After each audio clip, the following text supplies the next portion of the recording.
Então, a partir daí, de tudo que eu falei, a gente vai entrar aí no slide, né, dos tipos de nariz, que eu acho que é o que mais vocês têm dúvida, né, de qual nariz que eu posso fazer e tudo mais. Então, agora a gente vai ver um pouco na prática.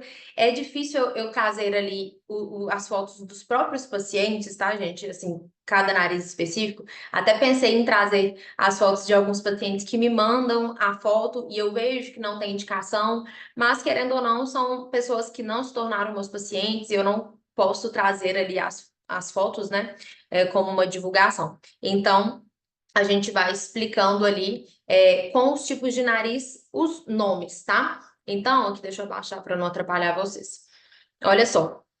Aqui a gente tem, então, o nariz convexo, que é o nariz que, de fato, é o mais indicado para a gente fazer a rinomodelação, tá? Que é essa primeira opção. Que é um nariz que ele tem a ponta mais convexa, mais puxada para baixo, mas ainda assim a gente consegue tanto estruturar a columela, tá? Quanto definir uma ponta também. E a gente vai emitir uma nova ponta que eu vou mostrar um pouco mais para frente para vocês. Agora, esse nariz côncavo, inclusive tem uma aluna, a Larissa, que ela fez mentoria comigo, eu não sei se ela tá aqui, mas ela já me mostrou um nariz desse tipo. Ela falou, Fernanda, muito difícil de fazer esse nariz. E realmente é um nariz difícil, o nariz côncavo, gente. Tá vendo que é como se tivesse um fundo em excesso. Esse fundo, né, como se tivesse uma quebrada, é de fato uma depressão na cartilagem, tá?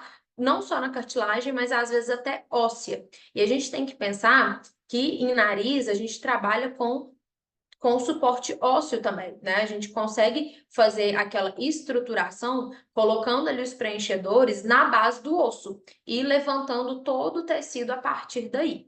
Então, a gente não pode trabalhar e dar uma certeza de um resultado tão bacana assim em um nariz como esse côncavo, porque ele não vai ter suporte. Ele tem esse amassado e muitas vezes são narizes que não têm também a estrutura óssea tão rígida aí, tá? Que é mais a cartilagem amassada mesmo, de fato. Às vezes por até acidente, que é o caso do nariz, que a Larissa, que é essa aluna minha, me mostrou uma vez. Então, esse preenchedor, ele não vai ficar ali. Ele vai ter realmente uma dificuldade de ficar ali.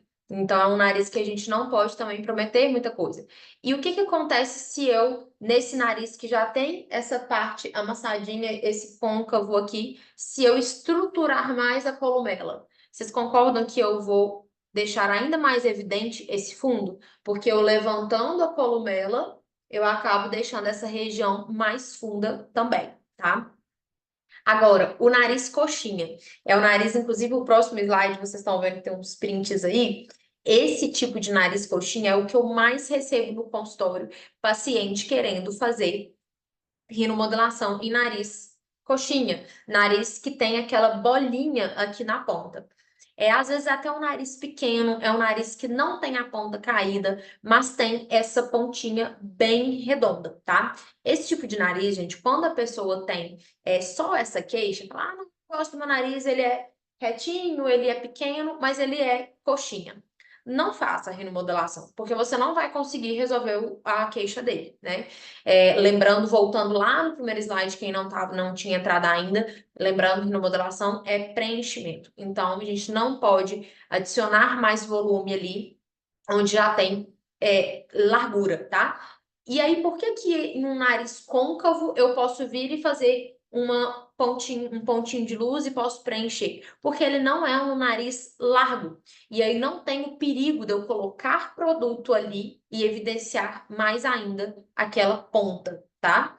E aí a pontinha, esse ponto de luz que a gente faz em nariz mais convexo, né, que é aquele mais tucaninho, a gente consegue uma melhora significativa de lado, da lateral dele. E é o que eu sempre falo.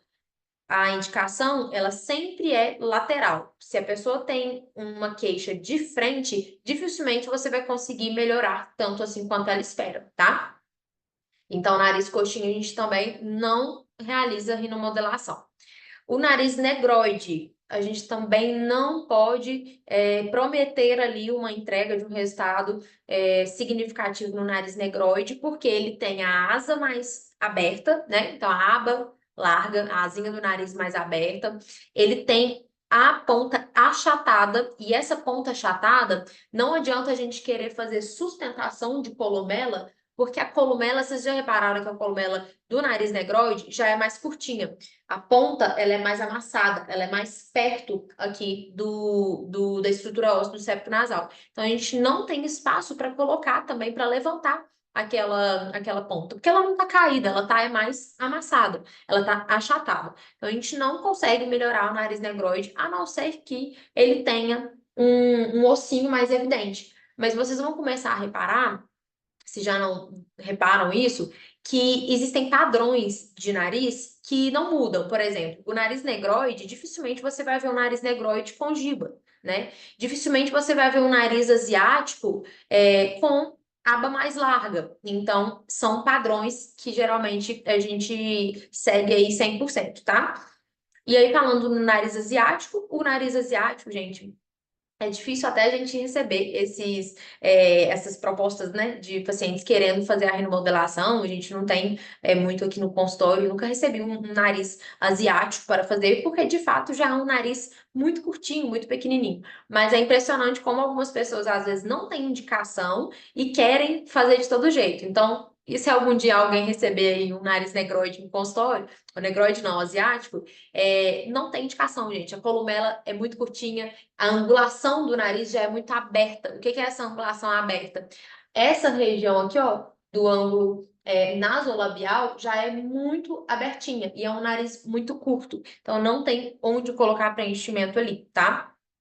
Nariz bífido, gente, esse nariz é muito comum. É aquele nariz que tem as cartilagens alares separadas. Vocês já viram na ponta? Dá para ver até o espaço entre eles. Esse nariz não tem problema, pode fazer a rinomodelação, mas tem que ter um cuidado, né? Porque como tem essa abertura nas cartilagens alares, tem esse espaço e a gente tem que tomar cuidado de não querer colocar muito preenchedor ali naquela ponta e acabar ficando mais grotesco. Mas eu já fiz várias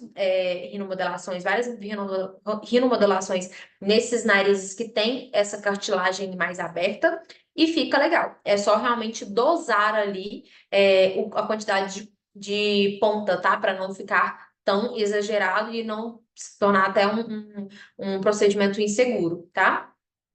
Agora, o nariz romano, gente. O nariz romano, ele é um nariz que ele a giba é tão acentuada que cria até uma depressão aqui perto da ponta nasal, né? Como se fosse um escorregador mesmo, igual nessa foto.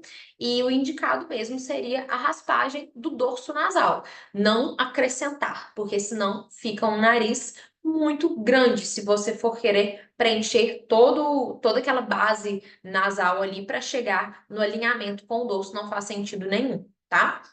E por fim, o nariz torto, que é normalmente o nariz que veio ali de algum acidente, né, ou então do desvio de septo que eu falei com vocês. Nariz torto, gente, não prometam endireitar o nariz, porque de fato você pode esteticamente melhorar um pouco, mas a estrutura óssea, que é o que acontece muitas vezes por conta do septo nasal, do desvio de septo, ou por conta de um nariz quebrado por conta de acidente, você não vai conseguir melhorar a parte funcional dele, tá? Mas esteticamente, às vezes você consegue fazer um rastro de luz, um pontinho de luz aqui para parecer um pouco mais reto, mas sempre alinhe a expectativa com o seu paciente, tá?